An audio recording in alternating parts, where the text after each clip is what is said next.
L'objectif des grandes assemblées, ça se déroule 2 fois par année, puis c'est de rassembler nos partenaires pour être capable, d'une part, de faire le bilan de l'avancement des travaux d'Agir et Vivre ensemble, mais aussi de travailler collectivement. Puis le 9 novembre dernier, on s'est rassemblés ici même au centre multifonctionnel, puis c'est près de 60, bien, c'est pas près, c'est 60 partenaires du milieu ici, d'une trentaine d'organisations différentes qui se sont déplacées là, pour une demi-journée de travail qui a été vraiment extraordinaire.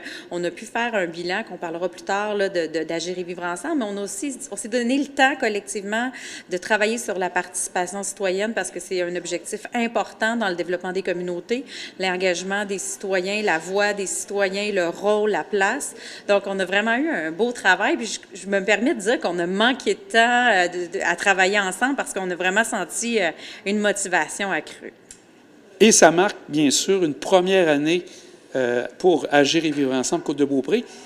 Quels sont pour toi les faits saillants de cette première année? Bien, on dit que c'est notre première année, mais en fait, c'est la première année pour la démarche en fiducie à la MRC de la Côte-de-Beaupré, mais on se rappelle que Agir et Vivre ensemble est devenu, en fait, Ensemble Développons la Côte est devenu Agir et Vivre ensemble, fait que la démarche a quand même déjà plus de 4 ans d'existence.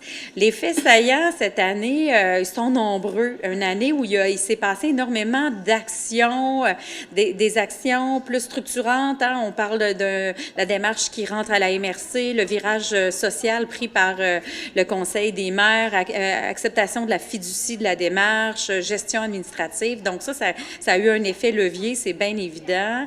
Nouvelle identité visuelle, hein? On voulait se rapprocher de nos partenaires à la MRC Développement Côte-de-Beaupré. On est toute une trilogie d'acteurs qui travaillent fort pour le développement du territoire. Fait que, tu sais, de façon plus structurante de la démarche, tu sais, c'est les événements plus marqués. On a construit notre équipe aussi de travail. Sandra qui s'est joint à nous là, en février. Du côté des chantiers, c'est des actions concrètes là, qu'on a pu observer. Le chantier jeunesse, une fête des cocos, des outils pour la transition scolaire des plus petits, un salon emploi étudiant, un répertoire des camps spécialisés, des rencontres. Donc, vraiment une concertation puis une belle mobilisation.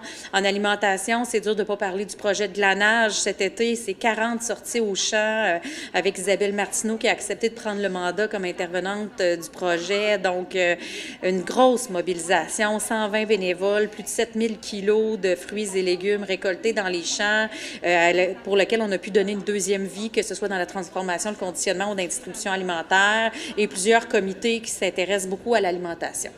Chantier habitation, un enjeu très complexe, mais très d'actualité. On parle de la crise du logement, de la pénurie, de la crise, et donc un portrait de l'habitation sur lequel on travaille depuis des mois. Donc, c'est une multitude d'acteurs et d'experts du territoire qui ont choisi d'aller vers un portrait d'habitation pour être capable d'agir de façon mieux structurée, mieux ciblée, si je peux me permettre, en étant capable de faire la conjoncture entre les besoins puis les potentiels.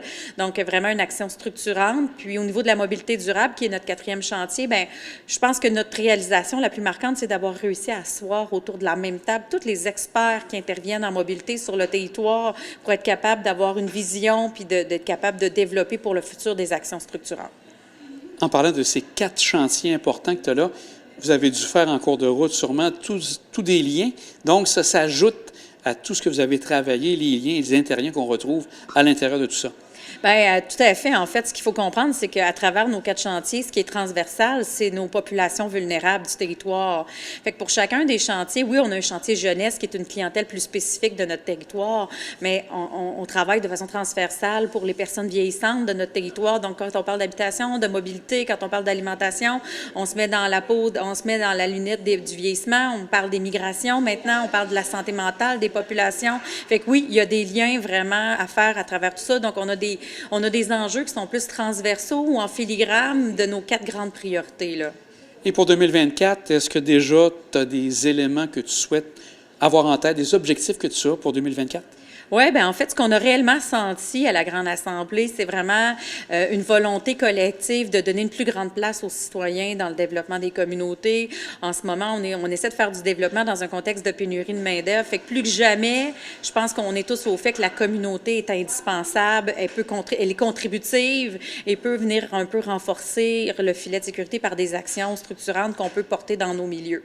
Fait que ça, c'est clairement un objectif puis une intention claire qui a été manifestées par l'ensemble des partenaires. Sinon, des actions, une prochaine embauche, une deuxième agent de développement social pour la démarche, pour les chantiers d'habitation, mobilité, puis pour la mobilisation citoyenne, des chantiers déjà en action. Les 4 chantiers ont un plan d'action ambitieux actualisé depuis l'automne.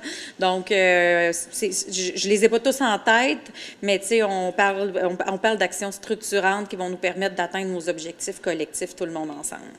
Je prends la balle au bon. On est aujourd'hui à la première journée de l'enfance. Tu fais partie de l'organisation avec, bien sûr, toute ton équipe d'Agir et Vivre ensemble, Côte-de-Beaupré.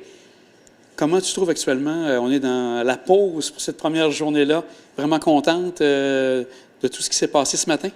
Bien, vraiment, en fait, nous, on a eu l'opportunité d'être interpellés par M. Renault en janvier, voire même avant. Là, donc, on parle vraiment d'une initiative qui a débuté au début de l'année 2023 et de voir aujourd'hui la concrétisation de ce que M. Renault, Mme Royer puis le comité avaient en tête est exceptionnel. On est près de 100 personnes aujourd'hui au centre multifonctionnel. Mme Audet a fait une prestation hors du commun. On a vraiment senti dans l'assistance une mobilisation, une volonté d'être partie prenante du filet de sécurité qu'on veut mettre autour des jeunes de chez nous. Donc, je pense que c'est déjà une mission accomplie juste par les témoignages d'engagement, de satisfaction, les échanges qu'on a eus avec une multitude de professionnels depuis ce matin. Et cet après-midi, on s'apprête à aller travailler en mode participatif. Donc là, on a appris des choses ce matin, on a écouté. Et cet après-midi, on va se mettre en groupe, on va se mettre en îlot de travail, puis on va essayer de construire le coffre à outils, le coffre à outils qu'on veut laisser je dis, c'est pas un héritage, mais on veut laisser une trace de cette journée-là pour la communauté. Donc, vous serez vraiment en après-midi en mode solution pour nos jeunes.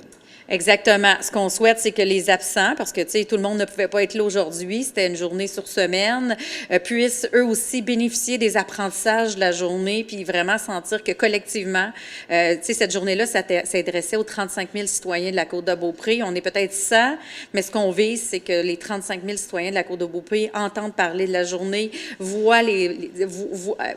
puissent lire, puissent s'approprier des actions, puis des stratégies pour faire partie de cette communauté de sentinelles qu'on voulait développer aujourd'hui.